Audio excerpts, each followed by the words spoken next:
What happens when a seasoned British television icon collides with one of America's most polarizing daytime talk show personalities? What you're about to hear is a clash so intense, it sent shockwaves through live television and left audiences stunned. Denise Welch, renowned for her blunt honesty and fearless voice, stepped onto The View expecting a thoughtful discussion about her mental health advocacy. What unfolded instead was a verbal showdown no one saw coming. Stay with me because this moment escalates fast, and the tension only grows from here. The morning began like any other broadcast day at the View studios in New York. Denise had flown in from Manchester energized and ready to speak openly about a cause deeply personal to her: mental health awareness. She'd prepared thoroughly, understood the show's format, and believed she was walking into a respectful, supportive conversation. But behind the smiles, something felt off. As Denise took her seat during the commercial break, she sensed a shift in the room. The host's casual chatter felt strained.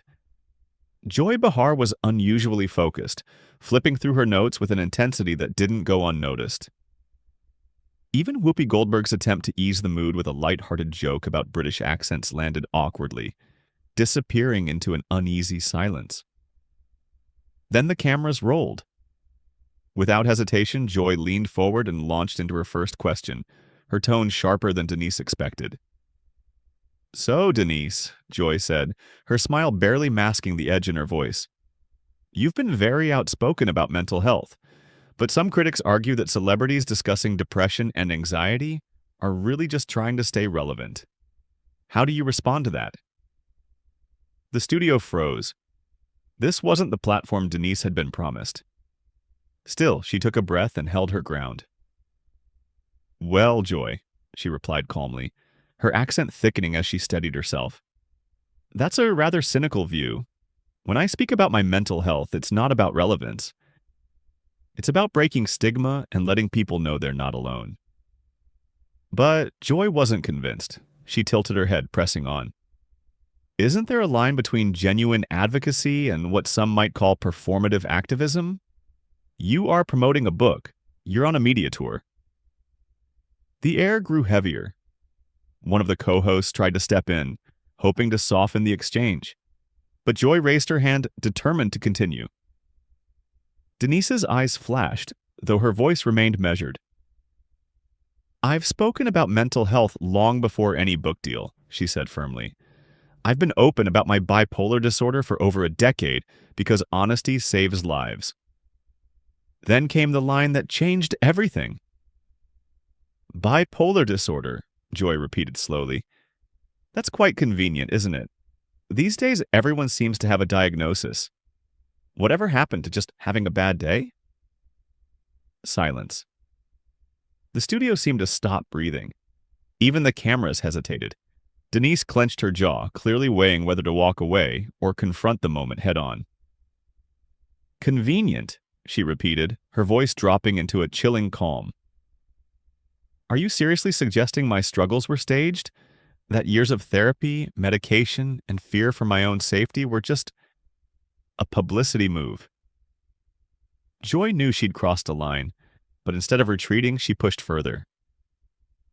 "In my generation," Joy said, "we didn't run to therapists every time life got hard.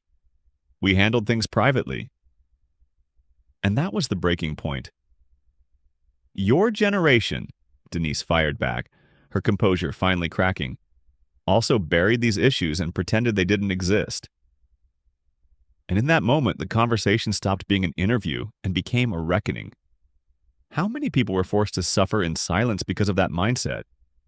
How many lives were lost because shame convinced them they couldn't ask for help? The weight of those questions hung heavy in the studio, thick enough to feel. Whoopi Goldberg attempted to step in, doing her best to reclaim control of the discussion. "I think what Joy is trying to say," she began carefully. But Denise cut her off instantly. "No, Whoopi, I know exactly what Joy is saying," Denise snapped. "And it's dangerous. This dismissive attitude toward mental health is the reason we're still facing a full-blown crisis, not just in this country, but around the world." Joy leaned back in her chair, arms crossed, a faint smirk playing at her lips as if she were enjoying the reaction she'd provoked. "Crisis feels like a stretch," she replied coolly. "Maybe what we're seeing is a generation that's been coddled, taught to believe every feeling needs to be analyzed and medicated." And that was it. Denise's composure shattered. Her face flushed as she leaned forward, pointing directly at Joy. "Are you out of your mind?" she shouted, her voice booming through the studio. Crew members looked up from their equipment, startled by the sudden eruption. "A generation that's been coddled? Do you have any idea how ignorant you sound right now?" Joy's eyes widened. In all her years on The View, very few guests had ever confronted her so directly. She sat up straighter, clearly rattled. "Excuse me," she stammered. "I think you need to calm down and remember where you are." "Where I am?" Denise scoffed, laughing bitterly. "I'm sitting across from someone who just trivialized the suffering of millions of people on national television. Someone who thinks depression and anxiety are trends instead of life-destroying medical conditions." The other co-hosts were frozen, unsure whether to intervene or let the moment play out.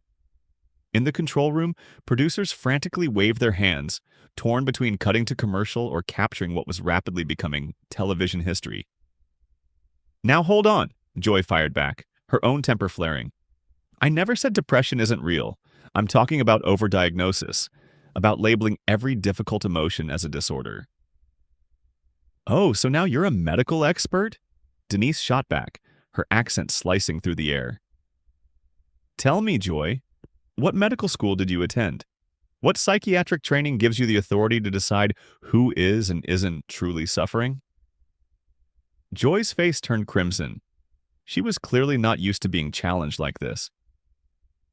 "I don't need medical training to have an opinion," she snapped. "This is a talk show. We discuss things." "Discuss?" Denise echoed incredulously.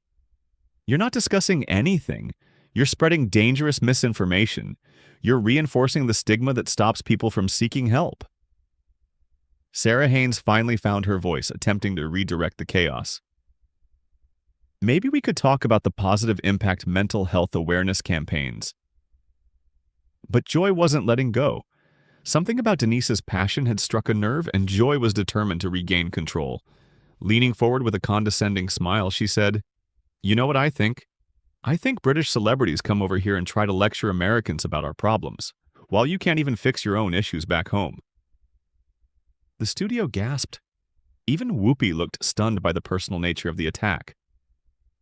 Denise leaned back, silent for a moment, processing what she'd just heard.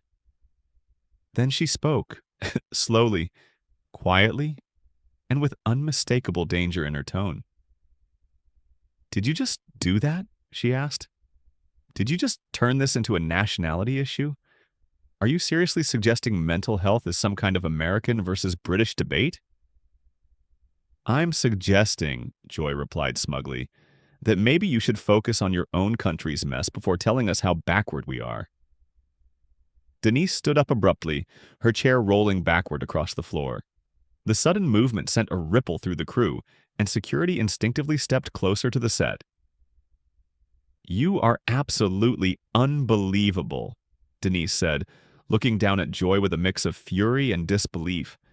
Anger sharpened by something even more powerful: pity. And at that moment, everyone watching knew this confrontation was far from over. "This has nothing to do with borders, nationalism, or your petty political games," Denise said firmly. "This is about human suffering, and you're turning it into twisted entertainment." Joy stayed seated, but her rigid posture betrayed the pressure she was under. "I'm not turning anything into entertainment," she fired back. "You're the one who came here promoting a book and getting emotional when someone asked legitimate questions." "Legitimate questions?" Denise repeated, disbelief flooding her voice. "You called my mental health condition convenient. You dismissed an entire generation's struggles as being coddled. There is nothing legitimate about that." Sensing the conversation spiraling out of control, Whoopi finally stepped in with authority. "Ladies, we need to pause and take a breath." But Denise wasn't backing down. No, Whoopi, I'm sorry, but I won't, she said, her voice resolute. Not when someone is spreading the exact kind of toxic attitudes that cost people their lives. Joy, do you have any idea how many people die because they're ashamed to admit they're struggling? How many families are shattered because someone was too scared to ask for help? Joy shifted in her seat, clearly uncomfortable now. Of course, suicide is tragic, she said defensively. But that doesn't mean we can't have honest conversations about over-medication and over-diagnosis. Honest conversations? Denise scoffed. There's nothing honest about what you're doing. You're hiding behind the idea of discussion while pushing harmful stereotypes and outdated beliefs. The tension reached a breaking point. Even the live audience seemed frozen, unsure if they were witnessing a historic television moment or a complete meltdown. Then Joy stood up. I've hosted this show for years, she said sharply, and I've never had a guest speak to me like this. Maybe that's the problem, Denise shot back instantly. If more people had the courage to challenge your outdated views, you wouldn't be sitting in an ivory tower making judgments about things you clearly don't understand. The words hit hard. Joy's face flushed deeper as she stepped toward Denise, abandoning all pretense of composure. Ivory tower, she snapped. You don't know anything about my life or what I've been through. And you don't know everything about mental health. And the difference is, Denise replied without hesitation, I'm not pretending to be an expert on your experiences. You are pretending to be an authority on medical conditions you clearly don't understand. The other co-hosts sat frozen, eyes wide. This was far beyond a heated debate. Control of the show had completely slipped away. Joy pointed a finger at Denise, her professional mask gone. You came here with an agenda, and when someone doesn't agree with you, you throw a tantrum like a child. A tantrum, Denise shot back, matching Joy's volume. I'm standing up for people who don't have a voice. I'm fighting the ignorance that keeps people suffering in silence. If that's a tantrum, then I'm proud of it. The studio crackled with electricity. Cameras zoomed in on both faces, capturing every flash of anger, every flicker of emotion. The audience sat in stunned silence. You know what your problem is? Joy pressed on, past the point of restraint. You think your struggles make you the spokesperson for everyone with mental health issues. Newsflash, not everyone wants to broadcast their pain on television. Denise locked eyes with her, holding the stare longer than anyone expected. When she finally spoke, her voice was calm, but brimming with fury. My problem, Joy, she said slowly, is sitting right across from me. My problem is watching someone with a platform this powerful use it to spread stigma and misinformation. And with that, the room fell into a chilling silence, one that made it clear this confrontation had changed everything.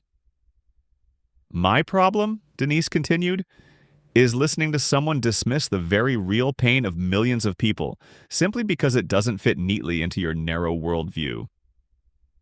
Joy folded her arms, her tone defensive but unwavering. I'm not dismissing anyone's pain. I'm questioning whether turning every human emotion into a medical diagnosis is actually helping anyone. And there it is again, Denise said, shaking her head in disbelief. You just can't stop yourself, can you? You keep minimizing, you keep dismissing, you keep reducing complex, life-threatening medical conditions to emotions people should supposedly handle on their own. The tension was suffocating. Whoopi stood up once more, trying desperately to regain control. Let's remember, we are live on television. But it was too late. This was no longer a talk show debate. It was a battle of principles, and neither woman was backing down. Let me tell you something about emotions, Joy, Denise said quietly. Her lowered voice was somehow more chilling than her shouting. When I was at my lowest, when my bipolar disorder convinced me my family would be better off without me, that wasn't an emotion I could just push through. That was a medical emergency. I needed professional help. For a split second, Joy's expression flickered. A crack, small but visible. But according to your logic, Denise pressed on, what should I have done? Pulled myself up by my bootstraps? Stopped being so Coddled? Dealt with it privately like your generation supposedly did? I didn't say that, Joy muttered, her voice noticeably weaker. Yes, you did, Denise shot back. That's exactly what you've been implying this entire time. That people like me are seeking attention, that we're staying relevant, that we're exaggerating normal emotions. The entire studio was transfixed. Crew members stood frozen. The audience barely breathed. No one wanted to miss what came next. Joy tried to steady herself. Look, maybe we got off on the wrong foot. The wrong foot? Denise laughed bitterly. You accused me of exploiting my mental health. You dismissed an entire generation as weak. You turned a conversation about saving lives into a nationalist jab. There is no right foot after that. Sarah Haynes made one last attempt to rescue the segment. Maybe we can find common ground on the importance of mental health resources. But Joy wasn't done. Her pride was wounded and she lunged for the final word. Maybe the real issue is that people like you have turned mental health into a sacred cow, something we can't even question anymore without being attacked. The words hit like thunder. Denise went completely still. For a moment, it looked like she might walk off without another word. Instead, she inhaled slowly and delivered a line that would echo far beyond that studio. Sacred cow, she repeated quietly. Mental health isn't a sacred cow, Joy. It's a matter of life and death. And if you can't tell the difference between honest discussion and harmful stigmatization, then you have no business having this conversation. She reached down, unclipped her microphone, and began removing it. That's right, walk away, Joy called out, grasping for control. Run when someone challenges you. Denise stopped. She turned back one final time. And I genuinely hope, she said calmly, that one day you understand the damage ignorance can cause. Then she walked off the set. The cameras kept rolling. Joy stood frozen. The remaining co-hosts scrambled to fill the silence, but nothing could undo what had just happened. This wasn't just a clash between two television personalities. It was a collision between two worldviews, between stigma and empathy, dismissal and understanding, power and responsibility. As the show finally cut to commercial, millions of viewers were left stunned, replaying the moment in their minds. This wasn't entertainment. It was raw. It was real. And it exposed just how divided we still are when it comes to mental health. So, what do you think? Was Denise right to walk away, or should she have stayed and fought on?